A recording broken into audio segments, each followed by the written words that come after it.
Well, good evening, ladies and gentlemen. It has been a long while. It's been far too long since I've been in the commentary box. Commentary box. Just my room in front of my PC, but it is good to be back. And what a round to be back for as well. The final round. I've got some audio tweaks to make because it has been a little while, so I'll do those as quickly as possible. But yeah, it's been a little while. We're here qualifying for the final round. Final round then of the 939 Corse Touring Car UK Championship, or not UK Championship, Touring Car Championship. What a championship it has been. Some brilliant racing. These 155 Ti's, I don't think are perhaps the favourite of the drivers, but they are, I think, my favourite touring car so far. They look brilliant. The mod is absolutely beautiful, and the driving characteristics are interesting to say the least. That oversteer has proven a bit of a beast to tame at times. The drivers have certainly responded well to it as they've progressed through the championship. They've got a lot more familiar with how this car drives. It's been really nice to see, actually. And now we have it for one final outing this year. So let's make it a good one. What a good one to start with. The Hockenheim Ring, a very good track, historic track as well, obviously changing its layout in the past few decades, but a historic track. Shame Formula 1 currently not visiting this very technical. Well, it's not actually that technical, really, this track, but it's certainly one that pushes the cars to its limits. A little bit more than, say, Kerber, which the meter register recently visited. Myself included, and guys from the rest as well, and competitor in this series, as well as series of course.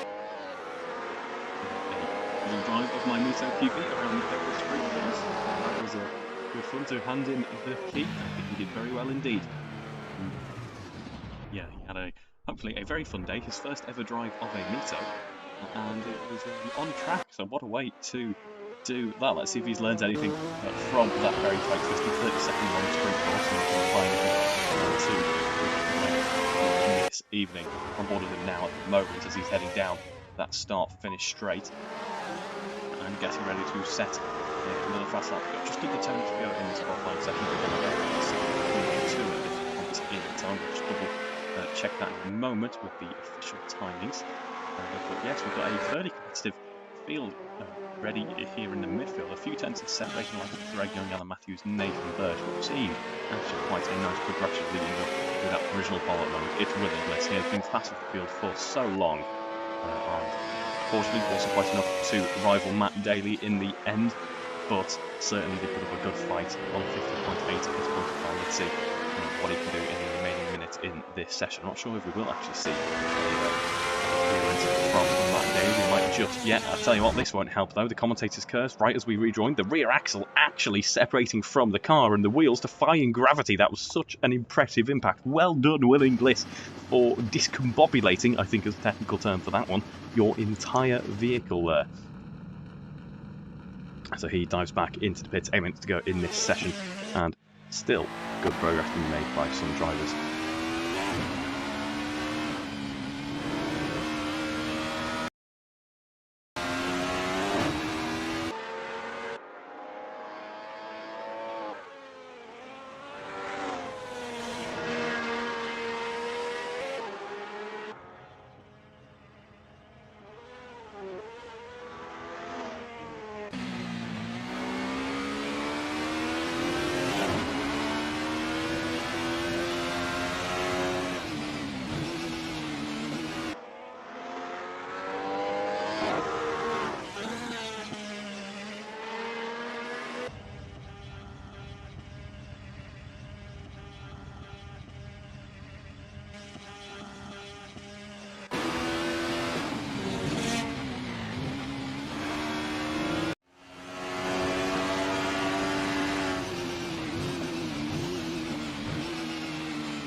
quite yet.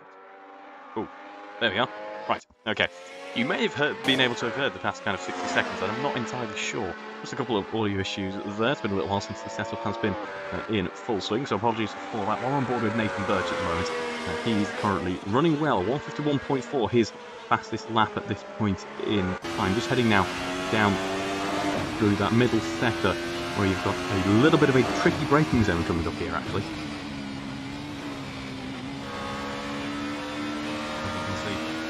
Quite a few kind of twisty, very narrow part of the circuit. You've got a few twisty corners here, and if the back end's a little bit unsettled, if you're heading heavy onto those brakes, and you will be because it's a very high-speed part of the track, you will find yourself, especially if you're 2 or 3 wide, you'll find yourself onto that grass, or maybe over here on the left, you see that prepared drag strip, which, in the drive, probably quite a gritty surface if you can negotiate that sausage curve. However, if we were in wet conditions, certainly nowhere near as grippy as we found out in the 2019 Formula 1 Grand Prix. On board there with Paul Melbourne for a moment. That was a fantastic livery, that blue, that black and yellow car there. In fact, I think at some point during this stream, we're going to have a little bit of a livery roundup. Have a look at what our favourite liveries from the season were. I think I know mine, but we'll have a quick look through them, and good to get your thoughts as well. Maybe see if we have differing opinions there. On board now with Rosie Hodson. There was a bit of confusion with the kind of AM Championship. That is all looking settled now. We're going to have a look at the Championship as we head into the racing in just a few minutes' time here. But there were a few permutations towards the end of this season. Again, unfortunately, wasn't able to make those races, but good to be back here. As we're on board with Rosie Hodson, she's now heading down that start-finish straight. It looks like it's going to be a good lap, and it is. It's a 154.8 from Rosie on the medium compound tyre as well. So interesting to see. We have some differing strategy here in terms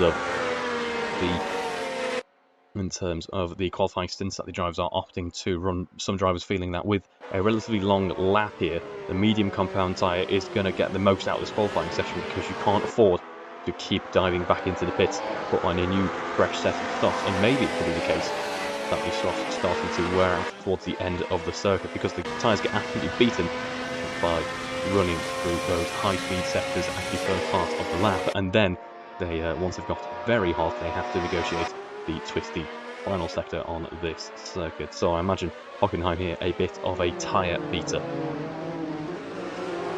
Anna Matthews following. That is Rosie Hodson and Willing Gliss through the hairpin at the very bottom end of the circuit. Potentially a little bit of a toe to benefit from here. It shouldn't be too much in these touring cars, but every little helps. And we have a bit of a battle going on now between Rosie Hodson and Willing Gliss, as we see it. Rosie, who has actually got the upper hand here, she doesn't have to leave the space for Willing Gliss. She's on a fast lap herself, although she might choose to back out of this one, so you get a little bit of time there. She's in the bottom left hand of your screen. It's a 155.3 predicted at the moment. There's actually contact between Willing Gliss and Rosie Hodson. That'll bring an end to her running on this lap at least. We're on board now with Nathan Birch. He's looking good at the moment. Currently up a little bit by about a tenth. Every tenth matters. Willing Gliss has actually improved in the past few minutes. A 150.6 because that 150.8 clearly not enough for him.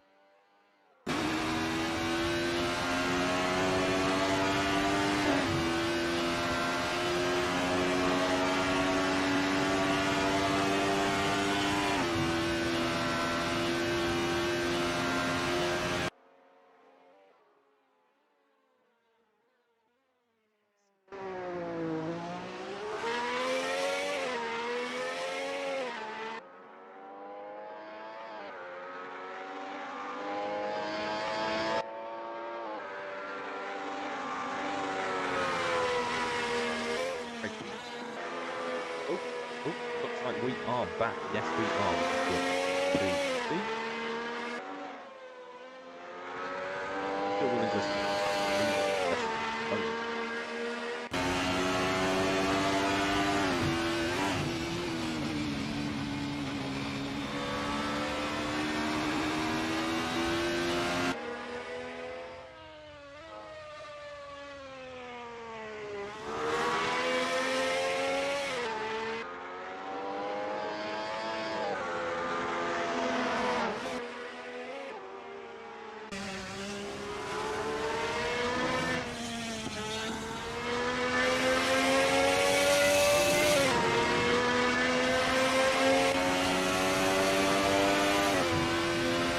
see Nathan Birch there getting very close indeed.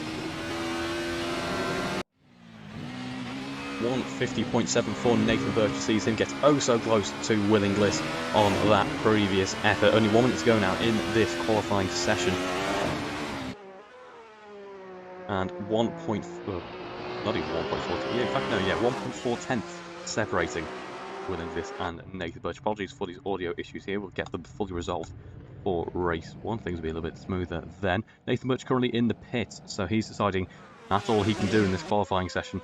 That is it for Nathan Birch. It's looking good at the moment for Will Inglis. Will Inglis currently on that 150.6 with Alan Matthews on the 151.8 at the moment. He's currently one of the 3 cars out on track. We're on board with Guy Swarbrick now. He's looking to improve a little bit. Might have lost a little bit of time there on the exit as he went too deep into the corner. Had a little bit of understeer rather as we run now down towards the hairpin at the bottom of the circuit, making up a little bit of time potentially on that upshift. He's pretty much neck and neck at this point in time as we see Will Inglis bringing his session to an end. It's Guy Swarbrick we're on board with at the moment. Can he improve? Can he push towards Rosie Hodson and take back P6, that spot on the 3rd row of the grid in this qualifying session? It's looking good for him at the moment. It's 1/10 just about. That exit of the hairpin might have lost him a little bit of time though. Could still be an improvement, but will it be enough to beat Rosie Hodson? I'm not quite sure just yet. Still 1 sector to go. Will Inglis, Alan Matthews, Will Inglis back in the pits, and unfortunately for Guy Swarbrick, it's a little bit late on the brakes. The car potentially losing control ever so slightly. Those tyres not looking comfortable at all. That soft compound tyre looking absolutely destroyed. As you can see, the amount of understeer he's cranking in, and he's now half a second down on his previous best. Those front tyres look absolutely demolished there, running a little bit wide over the curbs, and it's going to be all that she wrote for Guy Swarbrick in this session. What a shame. That was looking like a very strong lap at the start there, but unfortunately just didn't have the mechanical grip that he needed underneath him in order to try and get that quick lap in.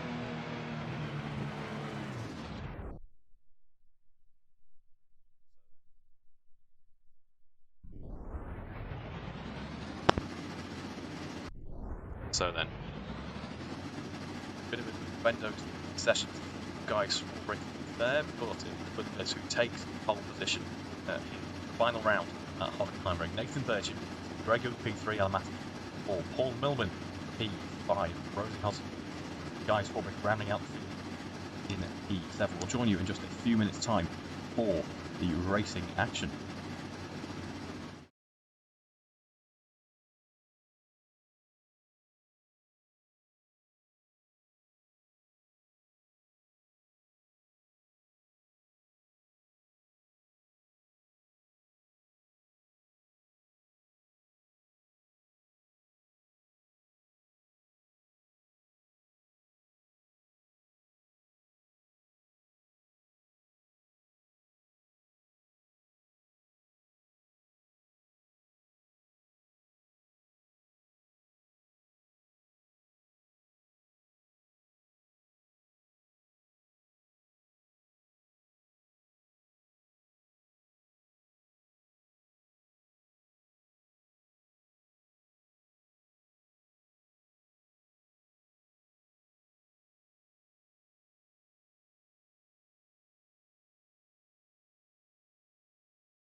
So then, just under 50 seconds to go until lights out now. We're all lined up on the grid, ready to go here at Hockenheim for what will be the final time in the touring car racing for the first half of this year. What a shame that is as well. It has been a fantastic series. I've thoroughly enjoyed it. Great racing, so let's have some more of that this evening. It's Will Inglis versus Nathan Birch on the run down to that first corner. And what a run it should be. These two certainly know how to battle. Watch out as well, Greg Young, Alan Matthews. They are not shy to enjoy a bit of racing with each other. We've seen that throughout so much of the touring car running over the past couple of years now. So let's see what those two can deliver in this race. The battle between Guy Swarbrick and Rosie Hodgson should be good as well. They're good on pace, but we have 6 red lights on the gantry, and we are away now for what will be one of the final times so far this year. And we're watching as it's Will Inglis versus Nathan Birch heading down into that first corner. A bit of oversteer for Will Inglis that might compromise him. He is able to rejoin the track, but it is Nathan Birch who takes the lead of this race.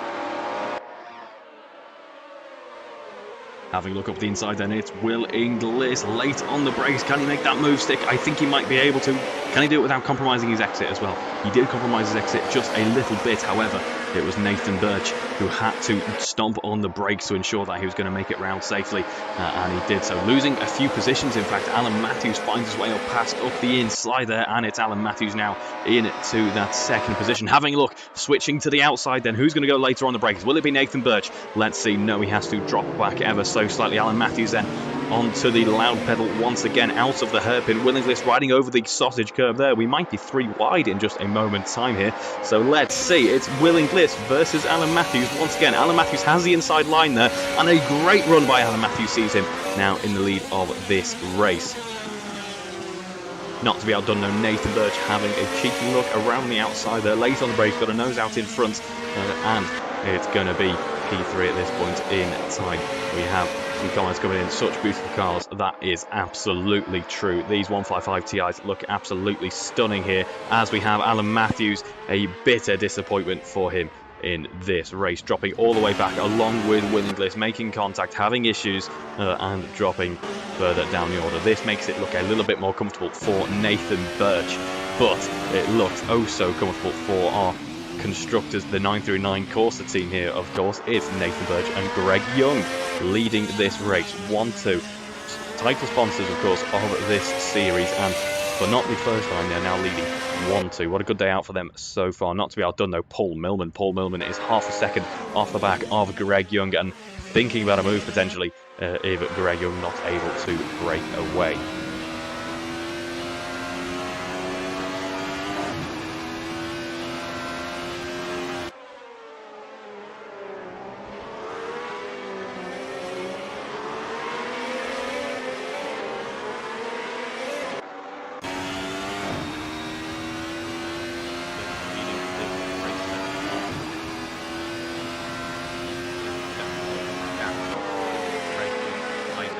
Good news for him in this race. It's not good news for Greg Young though, because here is Paul Millman. He's having a look now.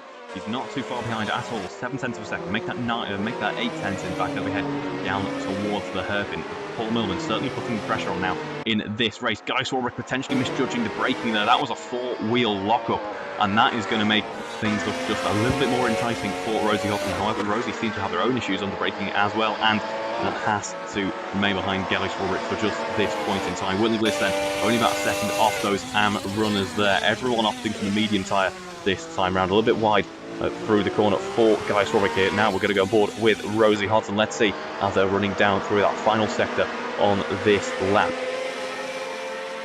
Good run out of the corner for Rosie Hodgson. She's now very clear, in fact, of Guy Swarbrick and can take that position up the inside there. Goes a little bit wide on the exit though, so Guy Swarbrick can have another look as we head through to the end of the lap. Now Guy Swarbrick very brave on the outside, late on the brakes. Rosie Hodgson understeering into him, had nowhere else to go on this very narrow part of the circuit, and had to dive into the door of Guy Swarbrick there.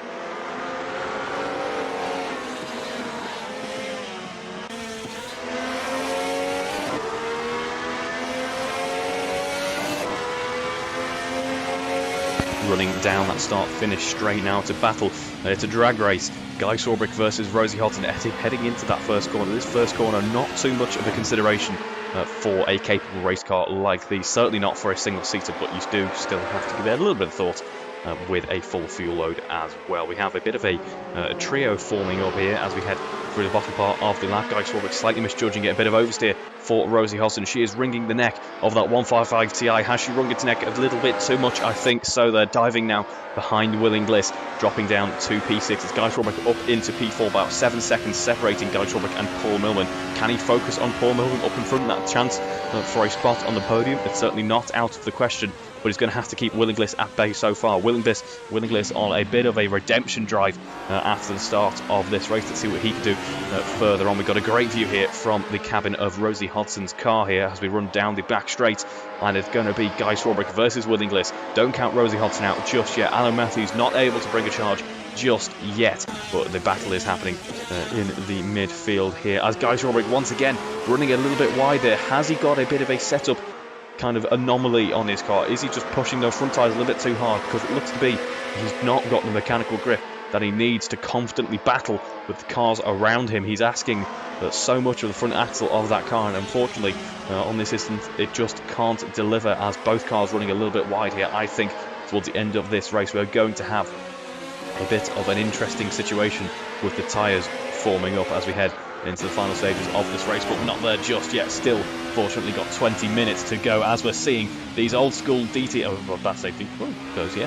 No, we're about to see these old school touring cars sliding about, heading through the final part of the lap here. What a sight to behold here, as we're going to be side by side. It's between Rosie Hodson and Guy Swarbrick running down the start-finish straight. Rosie should have the inside line for that first corner, but it's Guy Swarbrick who's going to try and go later on the brakes. Will that work? It looks to be that it has. He didn't even need to go too wide there. A beautiful move from Guy Swarbrick to keep Rosie Hodson at bay. Some fantastic battling going on here at the midfield, ladies and gentlemen. Well done to all involved.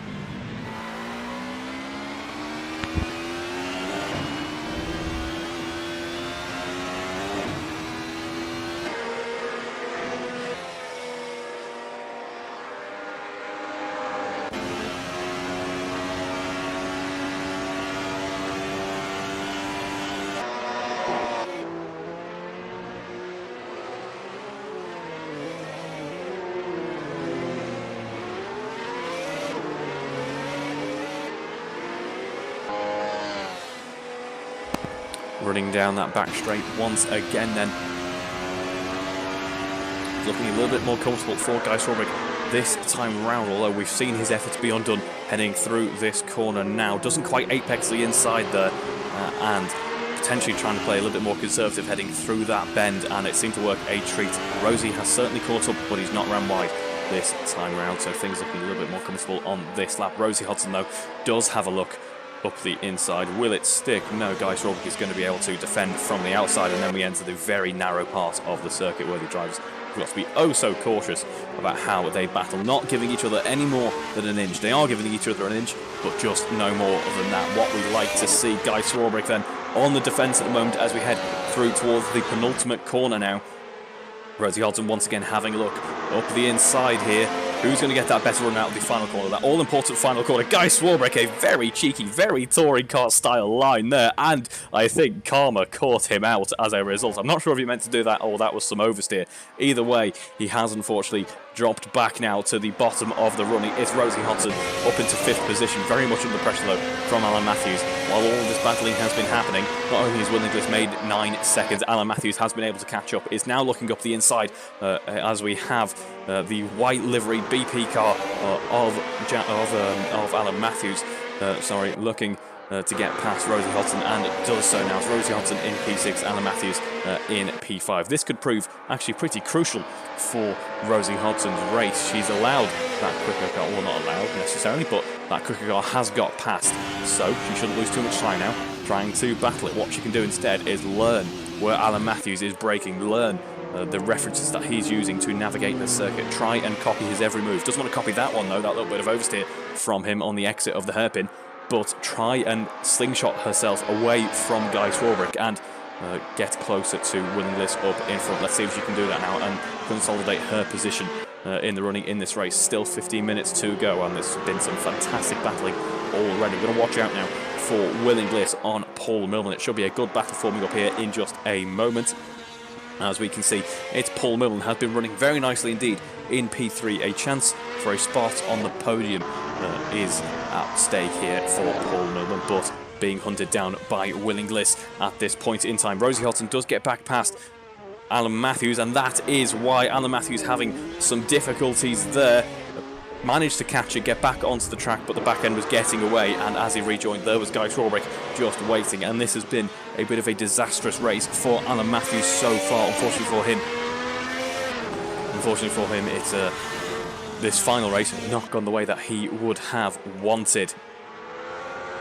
Now we're looking at only a 2-second gap between Will Inglis and Paul Millman as we head into the middle sector on this lap. Meanwhile, Nathan Birch out in the lead of this race. That gap now standing at about 7 seconds. Luckily, I'm sure they're quite happy with this. No team orders required at this point in time. We don't want any inter-team rivalry, inter-team beef as we head through the final final few laps of this series. I don't think we're going to get that though, to be fair. They have, by the looks of things, really enjoyed running together. It's been a well-matched team, has the 939 Corse team. They've lapped very well. We're on board then with Will Inglis. Paul Millman losing a little bit of time on the exit of the hairpin there, and currently Will Inglis' best lap of this race, a 1:51.5, and that was his last lap. He is on an absolute charge. He's not really caring too much about the condition of his tyres. He's very much focused on trying to catch up to that car in front, and he has done so now as he's looking for an even faster lap, despite the fact that we are now battling on this time road. That lighter fuel load will be helping though, as he has a look up the inside there. He's going to try and set himself up for the entry into the final sector on this lap, and it looked oh so easy for Will Inglis. Now in P3, our pole sitter in qualifying is now very much poised to try and battle the 939 Corse cars up in front for a chance for a lead in this race. The commentator's curse, I should say though, very much in full effect. We were saying about how it was looking comfortable for Nathan Birch. He's clearly had some type of difficulty, or Greg Young has found 6 seconds on that last lap from nowhere, because it's now Nathan Birch only 1.3 seconds ahead of Greg Young. Now, while this doesn't matter too much between Greg Young or Nathan Birch, this matters oh so much in the battle against Will Inglis, because Will Inglis has charged his way through that field. Great recovery drive from him, and is now very much looking like he's going to try and threaten these 2 red and white liveried cars. Got to be one of my favourite liveries. In fact, I think the 939 Corse livery probably wins my favourite livery from the series so far. So let's get your thoughts on that. Out of all the competitors, what's your favourite looking 155 Ti? We have, of course, the 939 Corse livery. I think Nathan Birch's just wins out for the yellow wing mirrors for me, as we have these two now battling within a second of each other. So we're going to keep one eye on how these two are running. These teammates, will they become team rivals? We'll find out in just a moment. Will Inglis with the blue and white liveried 155. Then we move on to the very vibrant Paul Millman in the yellow and black liveried car there. Although I'd argue that Matt Daly's yellow livery car probably a little bit more vibrant than that. Then we have the Sega liveried Rosie Hodson, which is a great looking car as well, I should say. And then we have Guy Strawbrick's pretty infamous at this point in time black carbon livery. Always looks good no matter what car it is on, and it has been on a few cars now at this point. And then we have the BP liveried Alan Matthews currently running in P7, hunting down Guy Strawbrick as we progress further into this race. I think Nathan Birch might have used a little bit too much of his tyres up early on in this race, and we could be seeing Greg Young now just looking a little bit more confident. He's clearly had an issue there. Just look at his windscreen. It's well, Guy will know this. It's looking very reminiscent of the windscreen in my Mito at this point in time, leaving Kerbera with that with a massive crack travelling across the windscreen, which is just what you want. But Nathan Birch is looking a little bit worse for wear. So he wants to try and make sure he can bring this car home and bring it home safely now.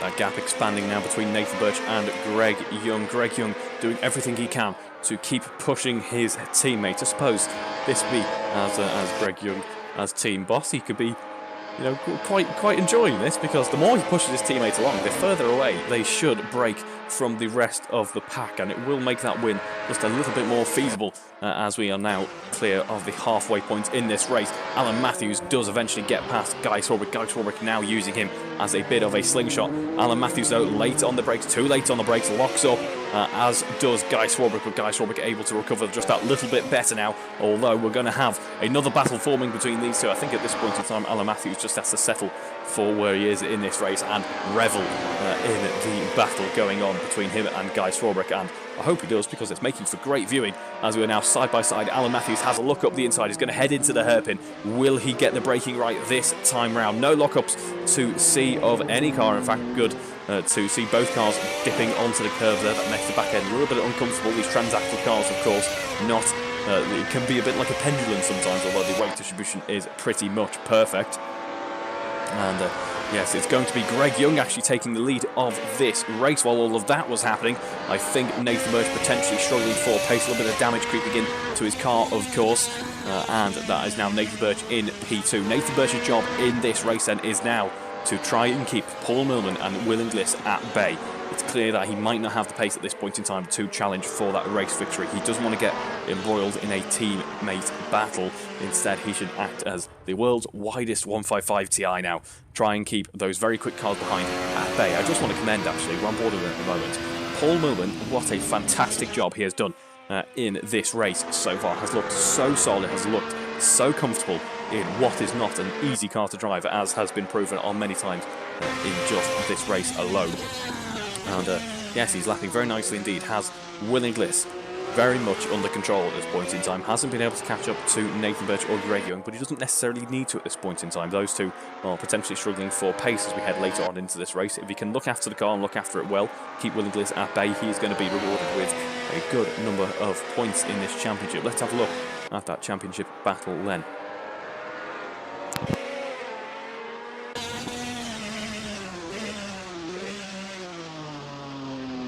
So then, of course, it is Matt Daly who takes the championship win, of course, after they pretty much season-long battle between him and John Cole. John Cole, a mighty effort at the start of this series, however, Matt Daly able to bring a bit of a recovery later on. Nathan Birch then, currently P3 in the championship, matching Alan Matthews as it stands. It's going to be Nathan Birch who seals pretty much P3 in the championship. Will Inglis then, not having, he's had a bit of a roller coaster of a season, has Will Inglis. He's clearly got the pace, as we're seeing now. We're watching these two running along each other, but it's been a bit of a roller coaster of a season for him, really. So it's 171 points to his name.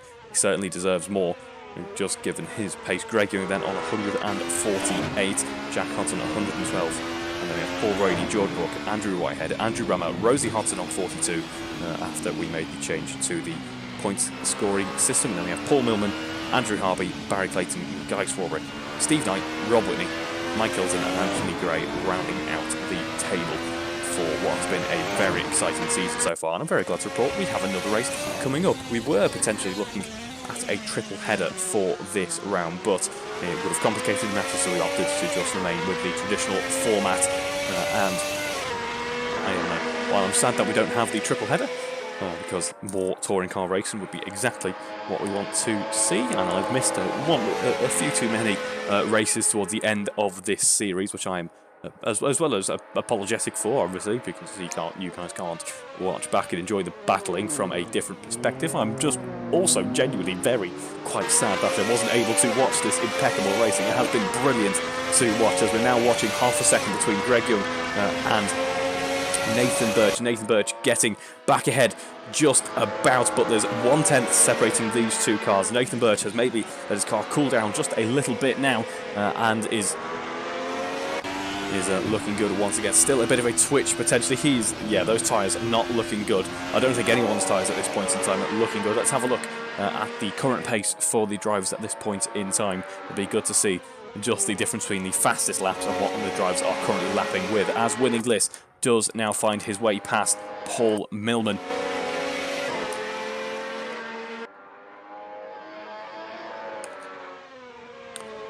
In the end there. So we go on board with Greg Young once again. 1 second separating him and Nathan Birch.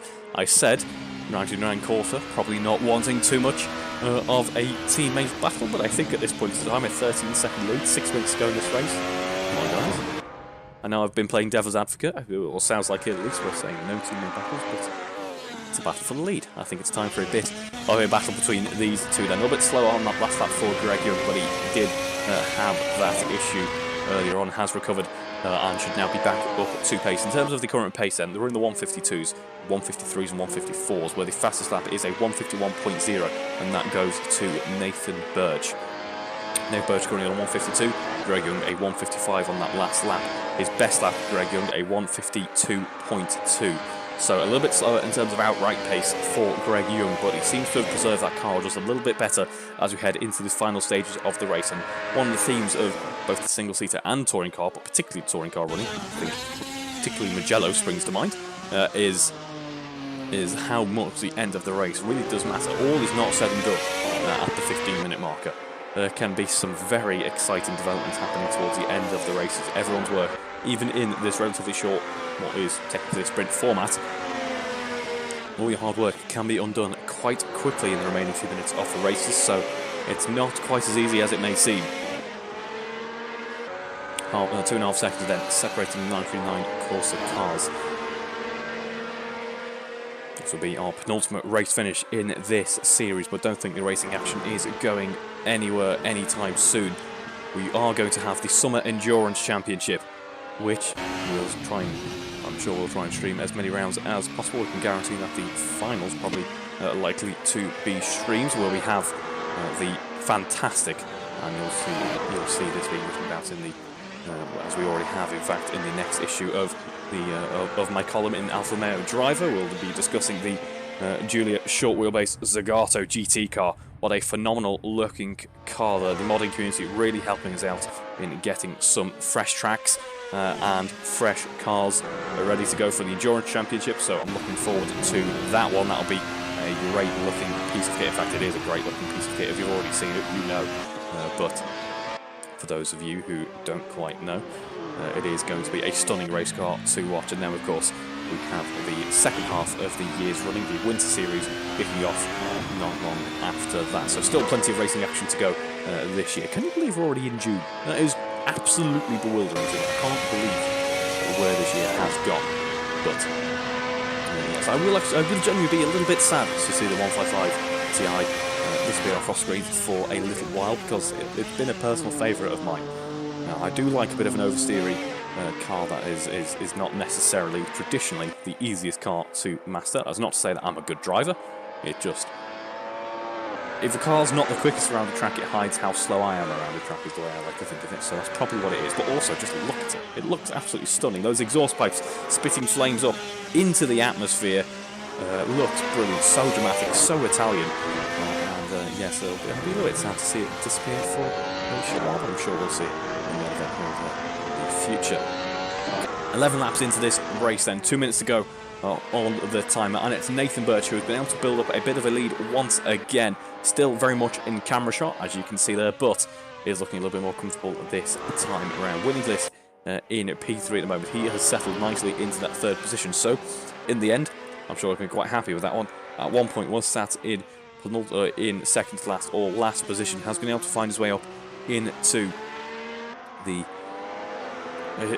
podium scoring positions once again. So he can be, while not, I'm sure, absolutely delighted given his qualifying performance, still be fairly happy with that one. Then we have Paul Millman. Great drive from him so far in this race. A little bit of no man's land at this point in time, but still running nicely. Alan Matthews then recovering up to P5. And then we have Rosie Hodson and Guy Swarbrick. That incredible battle that we saw earlier on coming to a bit of an end in the midway stage of this race, with Rosie Hodson winning out. You never know, we have still a few minutes left on the clock. Anything could happen just yet.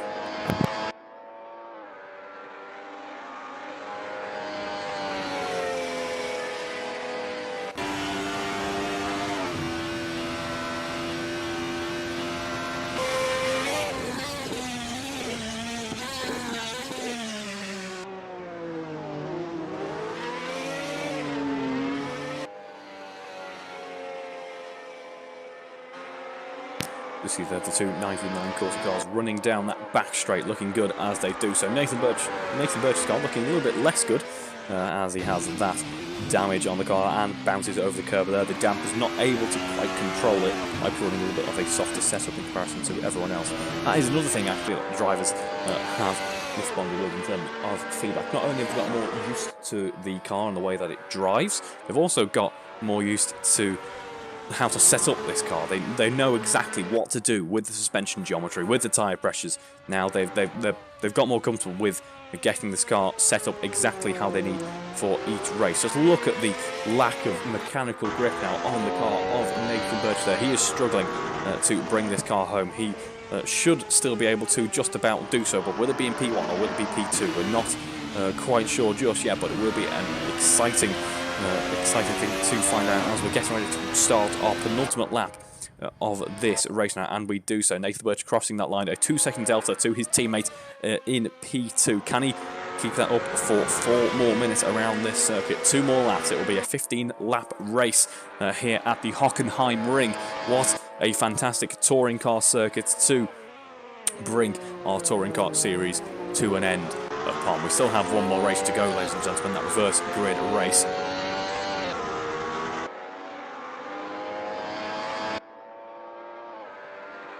And we see 1.8 seconds between Greg Young and Nathan Birch. That gap slowly but surely closing down now as we run down towards the hairpin throughout the rest of the field. And it is Nathan Birch in P1, Greg Young in P2. We move on to Will Inglis in P3. He's looking a little bit comfortable now on that podium scoring position. Paul Millman in P4, Alan Matthews P5, Rosie Hodson P6, and Guy Strawberry rounding out the running in P7 there. Running quite nicely given the damage he has on his car in the 155s at this point in time. The gap, though, closing now between Greg Young and Nathan Birch. What was 2 seconds is now 1 second. He's making a second a lap, ladies and gentlemen, and we have 1 lap to go. It's one thing to catch up, but it's another thing to overtake. So let's see on this lap at the moment. It's going to be a 153, a 152 potentially for Greg Young, where it could be a 154 or a high 153 for Nathan Birch. Exactly 1 second separating the 2 teammates here as we head through into the final part of this race. Now there is, of course, no doubting which team has won in the Constructors' Championship. Of course, it's the 99 Corse team. They have delivered an impressive barrage of points really so far in this series. As Nathan Birch heads around that final corner now, dipping onto the sausage curbs a little bit, using any remaining grip those front tyres have left now, and we start the final lap of this race. 1 last charge around the Hockenheim Ring for this race 1 of the final event here in this championship.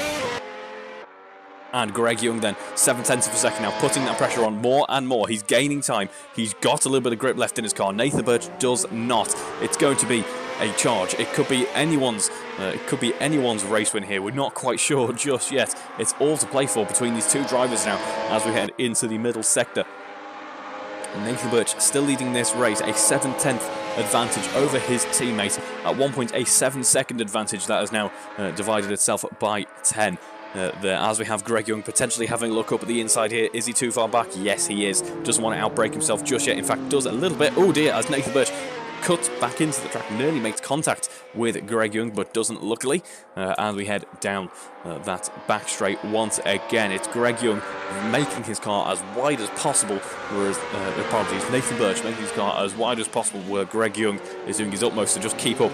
A little bit too late on the brakes, potentially a big lock-up. Those tyres will now be square-shaped, and he's lost a lot of time, has Greg Young. It's looking a little bit better now for Nathan Birch.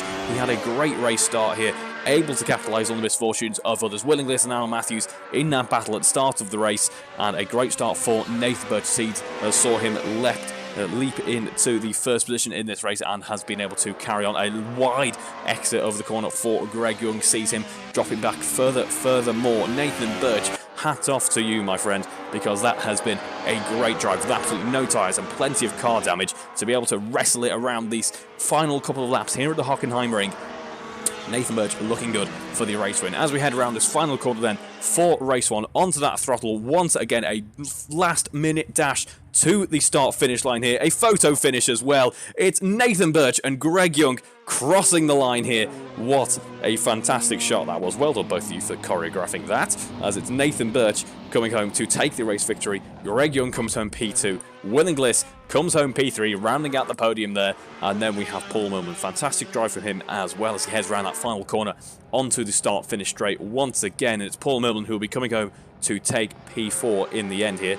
Are we going to have any victory donuts? No, I don't think so just yet. We're going to wait until the very last session in this series. But it's Alan Matthews who comes home P5 in the end, recovered a couple of positions despite a very unfortunate race for him. And here we have Rosie Hodson, and after a very enticing battle between her and Guy Swarbrick, she wins out in the end, and it's going to be Rosie Hodson coming home in P6. And then rounding out the run here, we have Guy Swarbrick coming home in P7. So that is it for race 1. What an exciting race that was. And it's going to get more and more exciting, ladies and gentlemen, when we have the reverse grid race coming up to round out this season of touring car action. So don't go anywhere. We'll catch you in just a few minutes' time.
So then, here we are once again, back on the grid here at Hockenheim for the final race of this season. Now, it should be a good one, the reverse grid format, rounding out what has been a brilliant season's worth of running. Guy Swarbrick leading the race into turn 1, and Rosie Hodson, Anna Matthews, Paul Millman on the second row.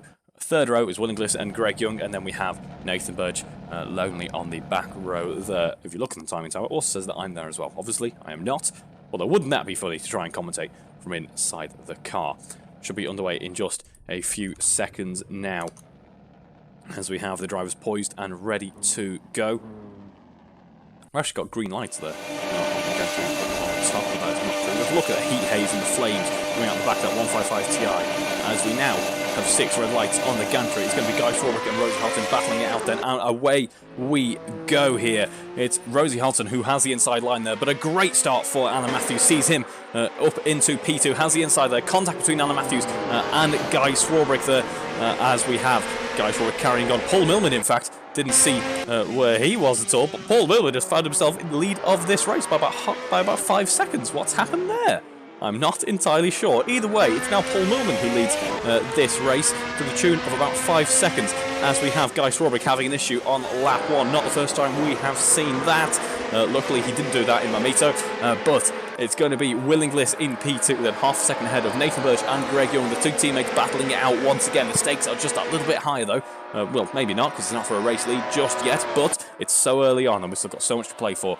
They don't want to be colliding with each other just yet, as we have Willing Gliss having an issue and going off the track, actually too deep into the corner. Sees him dropping back, as Paul Millman, I think, has been returned to the pits, I believe, with that amount of delta to the cars up in front. Either way, it's now Greg Young looking up the inside there. Oh, a very close switchback there. Well done, Greg Young, for keeping your foot down in that one. That was very close indeed. That could have ended quite quickly. But it's going to be Willing Gliss in the lead of this race, 3/10 ahead of Nathan Birch, who's about a second ahead of Greg Young. Now, this is going to be an interesting three-way battle for the lead of this race. Forming up, not to be outdone, is Rosie Hodson ahead of Guy Swarbrick once again. Let's see how these two battle as we head further into the race.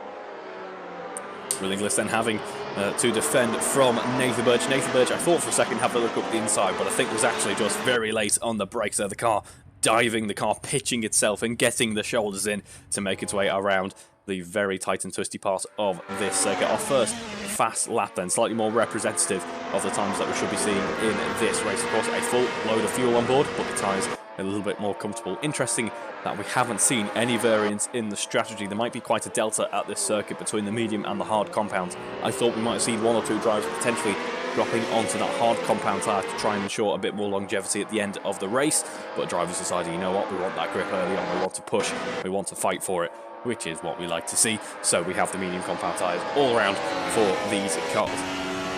There's a half a second gap now between Willing Gliss and Nathan Birch here. Let's have a look and see, will Nathan Birch try any heroics heading into the hairpin? No, he doesn't need to just yet. He's cool, calm and collected and is waiting for his opportunity, and he's going to try and pounce on it, I am sure. A quick lap on the car potentially for Nathan Birch here. Look, predicted a 152.7. Just a reminder, his fastest lap in the previous race. Again, a 151 flat. So that is what he's going to try and aim for in his attempts to put the pressure on Willing Gliss here, and he's certainly putting that pressure on now. It's red versus blue as we head into the final part of this lap. Red, white, and a little bit of yellow, and blue and white. Doesn't quite have the same ring to it as we head into the final part of the lap here. A 152 predicted, so Nathan Birch just getting quicker and quicker, settling into a bit of a groove here. Doesn't need to try anything too outrageous just yet, because let's not forget, he's only got a couple of seconds behind him. Greg Young and Rosie Hodson not too far back in the distance just yet, so the stakes are very high at the start of these races, so doesn't need to try anything too outrageous just yet. Half a second now building up to about 7/10 of a second as we get onto that start-finish straight. Who got onto the throttle a little bit earlier? Who has got that straight line advantage? It's looking like it's Will Inglis. Will Inglis with a blistering 151.4, taking the touring car line there through that first corner. It's better than the GT line through that first corner, which is on exit. You go about 4 miles off outside of the white lines, is what you do here at Hockenheim. You're in a GT car, nothing like that in the touring cars just yet. But Will Inglis on a bit of a charge at the moment, 0.2 of a second faster than Nathan Birch on that last lap, running nicely indeed, not cracking under pressure just yet. Is this what we should have seen in race 1? I think it could be. Will Inglis, a much cleaner race start for him, the first 5 minutes going a much more favourable way for him, and he's able to settle into a bit of a groove here now.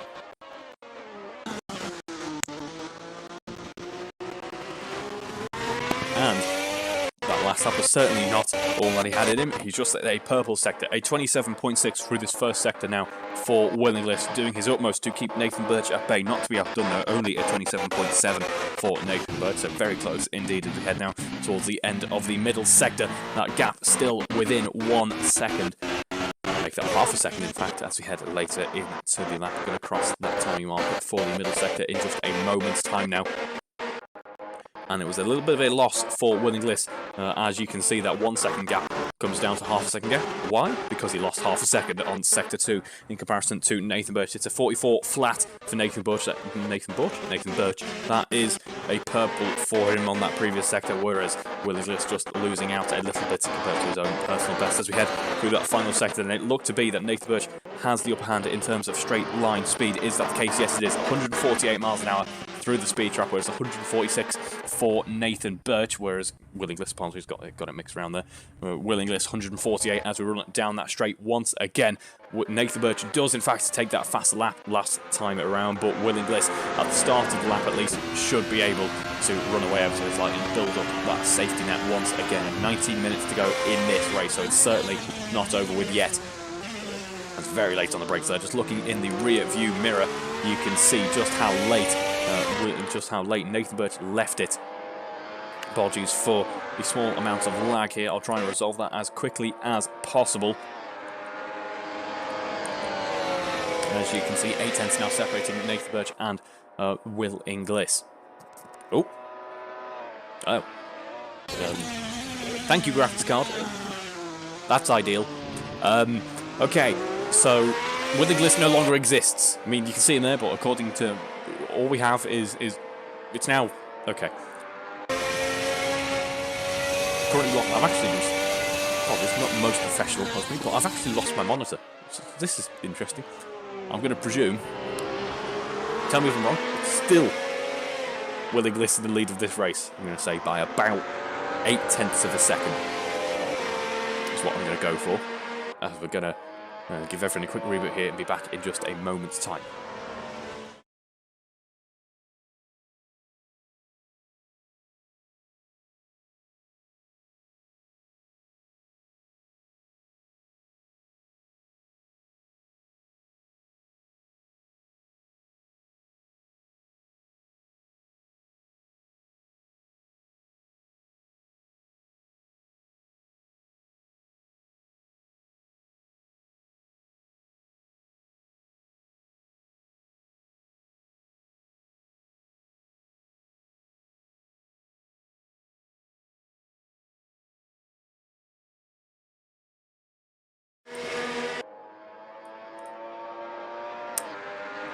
There we go, OBS actually allowing me to change things now, which was, OBS had locked up briefly, which wasn't ideal, but we are back now. Apologies for the small amount of lag. I'll try and get that resolved if I can, but it's still Will Inglis who leads this race by about 7/10 of a second, so it wasn't too far off as it turns out, but it's Nathan Birch now closing in ever so slightly, slow but surely, reeling him in and putting the pressure on nicely. These two have been oh so close in the first half of this race. Let's see what the second half delivers as we head further in now. 0.4 of a second to make that gap now has closed down dramatically, heading through the Herpen. Nathan Birch gets a fantastic run, in fact, as we head now down into that final sector. Can he make a move? Can he make a bit of a cheeky look up the inside somewhere? Not quite yet. It's going to be that very tricky braking zone on the left-hander here, but both drivers executing it. I was about to say absolutely perfectly. Unfortunately for Willing List, a little bit late on the brakes. That was a very slow incident for Willing List, but it made all the difference. It's now Nathan Birch in the lead of this race. Fantastic effort from him, seizing up into first in this race now. Carl spitting flames on the overrun as we head into that very tight part of the lap now, where drivers have gone awry in past. Just look at Alan Matthews in the previous race, able to rejoin before he fell foul of Guy Swarbrick and dropped back before eventually recovering to P5. No such antics here in between P1 and P2, which is what we like to see. And Nathan Birch back onto that start-finish straight once again, but this time it's in the lead of the race, which is what he's been waiting to do, I think. But a fantastic effort, fantastic battle from both drivers involved. Meanwhile, Greg Young in P3, sitting there slowly but silently, a little bit of no man's land for him, but he could certainly capitalise on the misfortunes of the drivers up in front. Don't count him out just yet. It's Greg Young in P3. Then we have Rosie Hodgson running very nicely indeed in this race, ahead of Alan Matthews for its entire duration. Now it's Rosie Hodgson in P4. Alan Matthews, bit of damage on his car, as you can see, in P5. A weekend to forget, unfortunately, to round out the racing for Alan Matthews, which is a shame, because on a good weekend, Alan Matthews has some great pace in these touring cars. Then we have Guy Swarbrick in P6, and rounding out the running, it is Paul Millman in P7. Not quite sure what went on at the start of the race for him. I think it was a pit lane start or something like that. Either way, maybe out of place on the grid. Either way, what a shame that he has unfortunately had to suffer and drop back. But it's Nathan Birch still leading this race to the tune of 1 second. Now predicted a 151.4 on this lap, whereas his rival is predicted a 151.5. So there's very close margins between these two competitors here, ladies and gentlemen. But it is, that last lap, a 153.5 for Willing List, whereas a lot quicker for Nathan Birch. So just needs to set that, that consistency needs to improve for Willing List, and Nathan Birch needs to maintain this consistency in order to try and fight for this lead. Both drivers then having fantastic oversteer. That looked brilliant. Do that again. That looked absolutely brilliant. That is not going to help their lap timer by any means. It looked to be a little bit worse for Nathan Birch, though, because here is Willing List now within 0.8 of a second once again. Are we starting to see a bit of understeer or loss of tyre grip creep in for Nathan Birch? I think we could be around about the halfway stage of the race, is where things started to become a little bit less comfortable for him in the previous race, and we could be seeing that again for Nathan Birch. Hopefully, for his sake, it'll be a little bit easier at the end of the race, because he really was battling with a very difficult to-drive car. And with the amount of pushing we've got in race 2, we could be seeing that again, because race 1, that victory for the longest time was oh so easy for him. It was only towards the end that he really had to fight to keep Greg Young at bay. He's had to fight to keep Willing List at bay for quite some time in this race. Now those sides will be struggling towards the end. He's going to have to do everything he can to keep that very fast blue car behind him. Meanwhile, speaking of keeping fast blue cars at bay, Alan Matthews is hoping to do just that as we head through the middle second now, as it's Rosie Hodgson in P4. About half a second behind is Alan Matthews. Alan Matthews carrying that damage, but trying to challenge for P4. He got P5 in the last race, so very good consistency on display here for Alan Matthews, but he'll be hoping to do just a little bit better here in race 2 and fight for P4. Rosie Hodgson as well, also wanting to improve. She'll be hoping to take P4 as well. Meanwhile, Willing List, 0.7 of a second between him and Nathan Birch as we head into the final part of this lap now. And let's see as we head into the tight and twisty part of the lap, the very narrow and quite challenging part of the circuit, especially if you're trying to revel in a bit of a battle here, as we have oversteer creeping in. I was about to say understeer and then oversteer, and it kind of came out like oversteer. Very northern of me, but oversteer creeping in now for both drivers. And I think the tyres are starting to drop off at this halfway stage. I'm really surprised to not see anyone on that harder compound tyre. It must just be the case that these vintage era tyres, would you believe it, the 90s now considered vintage, not offering that grip on the hard compound tyre. There's too much of a deficit in terms of grip. The fight between longevity and grip is just it's just not worth it to move on to that harder compound of tyre. As we're seeing now, half a second between Willing List and Nathan Birch. This gap, it's like an accordion, it's concertina, just kind of expanding and contracting, but no uptakes have been tried just yet. They don't want to try anything too brave because 11 seconds behind is Greg Young. Certainly not out of the question for him to take the race lead if anything goes too wrong for the race leaders here. I'm sure Alan Matthews will be quite happy with that one. He's now got ahead of Rosie Hodgson, and if we lose the top two, it will be Alan Matthews, Rosie Hodgson and Guy Swarbrick fighting. Apologies, it'll be Greg Young, Alan Matthews and Rosie Hodgson fighting for the podium in this race with just over 10 minutes to go now. As we have there into the hairpin, late on the brakes, unfortunately too late for Nathan Birch here. Up the inside then, it was Will Inglis who has taken the race lead for now, but is it secure as we head into the second sector? Nathan Birch certainly going to be fighting back for it, but it is Will Inglis with the higher top speed, of course. And a little bit late into the corner, deep into the corner in fact, late on the brakes, and it looked like Will Inglis was going to lose position once again, doesn't though. As we have Nathan Birch now hot on his heels, better on the corner exit, I would say, for Nathan Birch this time round. The gap only at 0.2 of a second, ladies and gentlemen. Very close between these two drivers now. Both drivers making the same error, in fact, going wide on corner entry there, going a little bit too quick into the corner and going wide through the corner, dipping onto that gravel ever so slightly. It's now pretty much neck and neck between the two race leaders as we head around that final corner. Once again, a little bit of oversteer creeping in for Will Inglis, but Will Inglis does have the fastest car in a straight line here at the Hockenheimring. Heading into that first corner, it's going to be Nathan Birch, who ever so slightly has a look up the inside, realises there's nothing he can do from that far back. Will Inglis goes a little bit wide, shouldn't compromise him too much though. That's a very wide run off that nice gentle curb here, and it is Will Inglis who leads this race now, looking a little bit more secure for him this time round. But what can Nathan Birch do in the final 10 minutes in this race?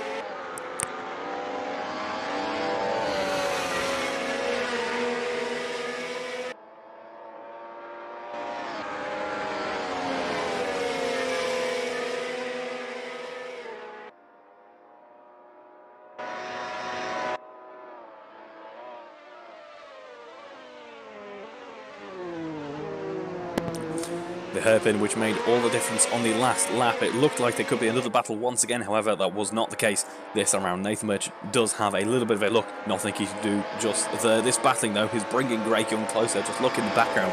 There is the red and white 939 Corse car of Greg Young here.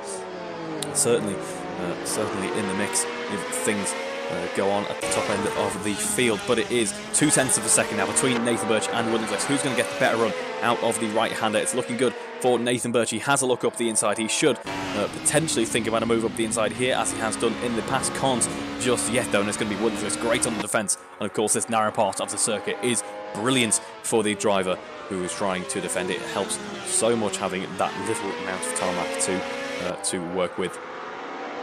0.6 of a second now as we enter the final few minutes of this race. Let's have a look at how the championship standings were affected by race one. Not too much, but good to have a look nonetheless. As 0.3 of a second now, speaking of not too much, separating Will Inglis and Nathan Birch as we head down the start-finish straight once again.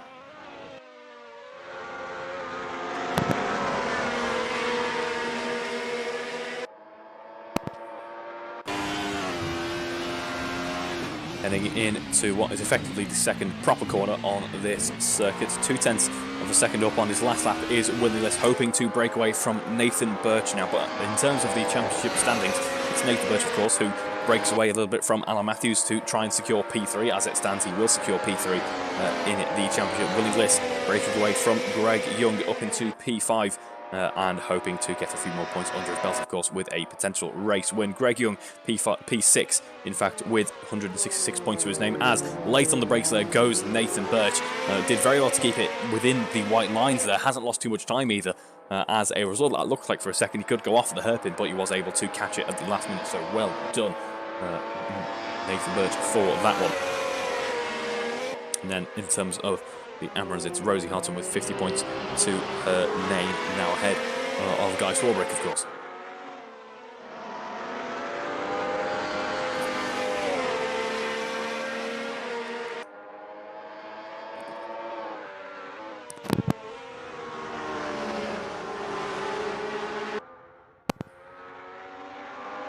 still standing at half a second now. Only a few car lengths separating the leaders of this race, as we saw at this stage in race 1 as well. It just goes to show how fantastic the battling has been throughout this season as it carries on into the final dying breaths of this championship. Now we have a half a second gap between the two race leaders as we fight in the final race for the victory here. A lot of oversteer for Will Inglis exiting that final corner. He does recover it though and get back onto the throttle and able to break away once again. It's a good amount of pace in terms of straight line speed for Will Inglis. I think it's really helped him out in this race so far.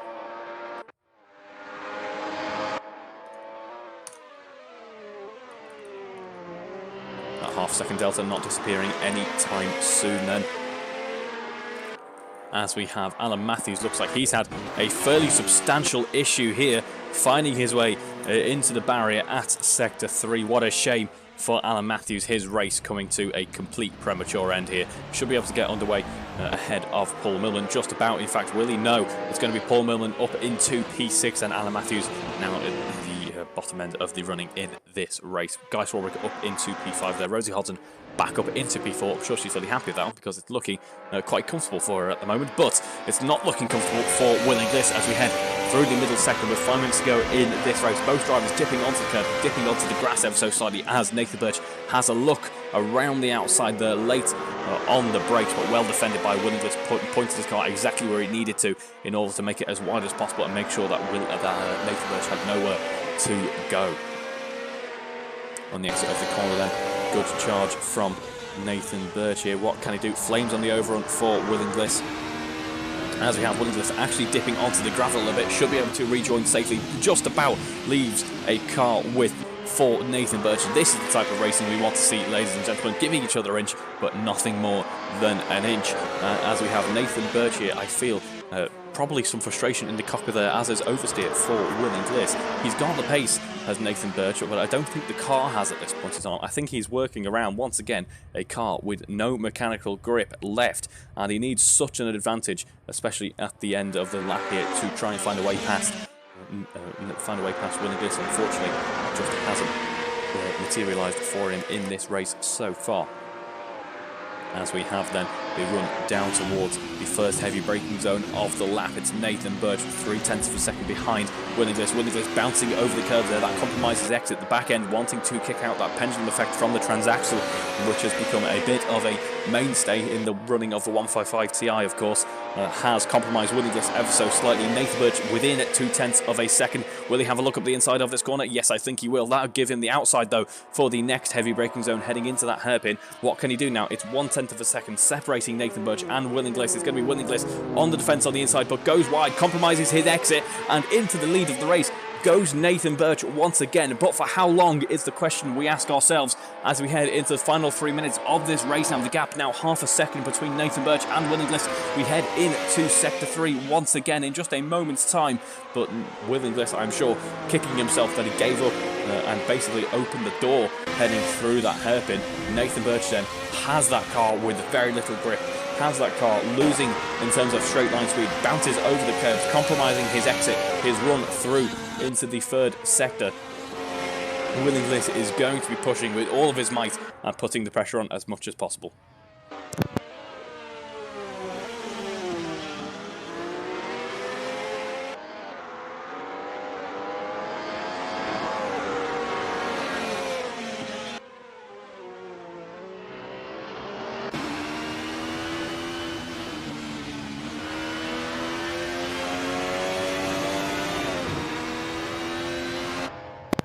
The gap building ever so slightly for Nathan Birch as we approach the final 2 minutes of this race. We will get 3 more laps of this race, so another 50-minute lap raced for the final part of the running this evening.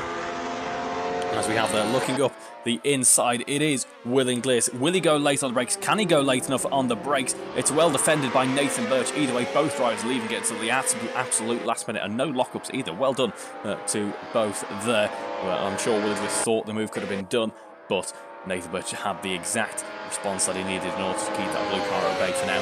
0.2 of a second separating Nathan Birch and Willingliss. I think Willingliss is going to try and repeat that feat once again. Will it be more successful this time round, though? That change in the tarmac surface, a brilliant braking marker for this very tight hairpin here, or comparatively tight hairpin here at the Hockenheim ring, but well defended by Nathan Birch once again. We run into that third sector before we get ready to start our penultimate lap of this race.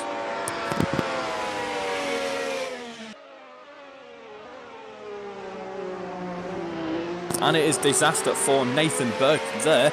Well kept, though. I thought it was going to be off, and that was all she wrote for him in his fight for the lead of this race. That is not the case, so it's Nathan Birch still leading. Willingliss just about 0.3 of a second behind now, but not making it easy for himself is Nathan Birch. As we get ready to start the penultimate lap of this race, I get the feeling that this car not the most comfortable to drive at this point in time. Just look at the heat haze off the brakes, off the exhausts of both of these cars. They are being worked so hard. The drivers working so hard, as well as they have done throughout the entire season. Heading into the final couple of corners now, the penultimate corner, going past that drag strip before we head onto that start-finish straight. Once again, a dab of brakes actually for Nathan Birch in order to keep the car at bay, keep it in a straight line, pointing where he wants to. I think Willingliss had exactly the same issue, though, because he didn't make up much time at all through that final corner. As we now start the penultimate lap of this race, on the overrun as he lets off the throttle to try and make it around turn 1 in a safe and secure manner. But here we've seen I'll try that again. Here we've seen the moves up the inside for Willingliss. Will Willingliss try and replicate that on this lap? I don't think he quite can. He's a little bit further back this time round, though. He's going to try, though. Just look at that run over the curbs there, using as much of the track as physically possible. Willingliss putting up a mighty charge here. I think either driver this evening in race 2 deserves the race victory. But Willingliss then poising himself for a move up the inside there. Doesn't even need to wait for the braking. In fact, no, he did need to wait for the braking zone there. That is a very late braking move from Willingliss. The brakes just not responding in the way that he expected. And surely that is now Nathan Birch being handed the race victory on the penultimate lap of this race. One small error, unfortunately, for Willingliss sees him dropping back now, about 4 seconds behind Nathan Birch there. It is going to be an almighty charge now to see how much Willingliss can catch back up to Nathan Birch in this race. Going to be predicted a 156 for Willingliss on this lap. Just bearing in mind his best lap, a 151.4, just like Nathan Birch's. Meanwhile, on that last lap, a 153.8 for Nathan Birch. On the last lap, a 153.8 for Willingliss. They're running oh so close together. Unfortunately for Willingliss, that one small error could have cost him big time now. His one shot at a race victory after race 1 did not start the way that he would have wanted. Might have become undone here in race 2. Still another podium to back. I'm sure he'll be happy with that one. But still, what could have been for Willingliss. He certainly has a 1 lap pace to Willingliss. That car looks good down the straights, and he is putting in fast laps here on the Hockenheim ring. However, it is Nathan Birch who both times, in terms of race pace, has been able to put on an almighty show here for what is now the final lap of this race. So then, as it stands, it is Nathan Birch leading this race after an almighty fight between him and Willingliss. Willingliss settling for P2 as things stand. Greg Young, not to be forgotten, has had a little bit of a lonely race, in fact, running in P3, rounding out that podium. A good effort from him. Rosie Hottom just had a bit of an off through that final sector on her penultimate lap of this race, just about 3 seconds ahead of Guy Swarbrick in P5. We move on to Paul Millman having that issue at the start of the race, sees him currently in P6, and Alan Matthews having an issue midway through the race, sees him currently rounding out the running in P7. But Nathan Birch watching heading through that tight hairpin for what will be the final time in this evening's racing, and for what will be his running in the 155 Ti for the final time for a little while in this series. This series drawing to a close now, of course. What a fantastic race, bit of racing action it has been. I think, in fact, this weekend really a great way to round out the running. It's shown the best of what we've had, really, with the 155 Ti's. We've had some absolutely cracking battles. It's great to watch. Over the past couple of years now I've been commentating, would you believe it? Where's the time flown? But it's been a couple of years now I've been commentating with the AROC Racing Leagues, and it's been great to see the progression of all of the drivers, that confidence building, that battling getting even better and more exciting every weekend. We have blockbuster races pretty much. I finish every weekend with, or every race weekend rather, with with a sore throat. It's absolutely brilliant. And as we head now, Nathan Birch comes around that final corner onto the start-finish straight for what will be the final time in this series. Weaving across the line, it's Nathan Birch who takes the race to victory. Congratulations, Nathan. Well deserved. Likewise, Willingless also would have deserved that race win. Comes home P2 in the end. Fantastic battle between both drivers there. As we have, weaving in celebration, Greg Young, the second 9 through 9 Corse car to come home at the end of the 939 Corse Touring Car Championship. It's Greg Young coming home to take P3, and I'm glad to say that the victory donuts are very much in full swing now. Very well deserved Nathan Birch, well deserved winning list, and we should have a good one from Greg Young coming up in just a moment's time as well. There is Rosie Carlton who will be rounding out the best of the rest there. Good drive from her. In the end, kept Alan Matthews, Guy Swarbrick and Paul Millman all at bay, and will be coming home P4 as a result. So then our final victory donuts in the 155 Ti. Let's make it a good set, ladies and gentlemen, as we have Rosie Hodson rounding that final corner now, coming across the line to take P4 in this race, just ahead of Guy Swarbrick, who comes home P5. So that is a good weekend for Rosie Hodson there. As we have the two 939 Corse cars there in synchronisation there, really donuting around. Good donuts to around that season. As we have Paul Millman coming home to take P6, actually fairly close between him and Alan Matthews towards the end of the race there, but it was Paul Millman P6, Alan Matthews P7. A weekend to forget, unfortunately, for Alan Matthews. Still, some more donuts from Nathan Birch, which is great to see.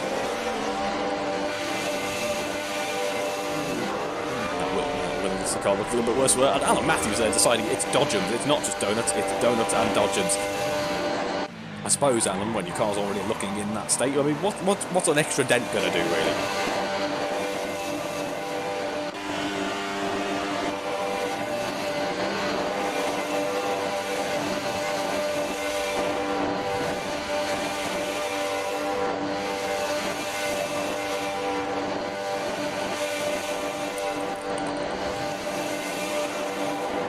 Still plenty of donating to come. I'm here for it all. I'm going to sit here watching it all.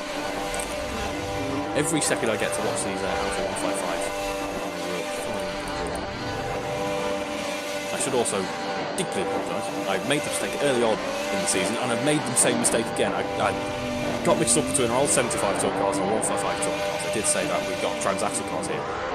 Very well could do for the touring cars, but of course, 155, four-wheel drive. Unless you've got a Q4. Well done, Reith, for that would be an interesting... Well, no, actually, it's a transaxle. Yeah, of course it is. It's front-wheel drive. It's just not in the way that I meant. So, I think that a small factual inaccuracy is a great way to end what has been a great season of touring car action. I hope you enjoyed the victory donuts as much as I enjoyed the racing action, and that is it for the touring cars here this season. So, thank you very much for watching, and we'll catch you shortly.